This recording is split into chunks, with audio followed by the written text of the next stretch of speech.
chanter sans voix. Le jour s'est levé avec un silence effrayant, ma voix s'était envolée comme un rêve d'été. Alors que je me tenais devant le miroir, je ressentais un gouffre de désespoir. Chanteur de profession, mon existence tournait autour des mélodies que je partageais avec le monde. Ce matin-là, le vide dans ma gorge semblait être un écho cruel de tout ce que j'avais perdu. Mais au lieu de céder à la panique, j'ai fermé les yeux et écouté le rythme palpitant de mon cœur. C'était là que je devais puiser ma force.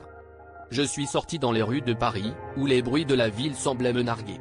Chaque personne que je croisais était une note vivante dans une symphonie que je ne pouvais plus rejoindre. Pourtant, à chaque pas, je sentais une chaleur grandir en moi, un désir profond de montrer que même sans voix, je pouvais encore être entendu.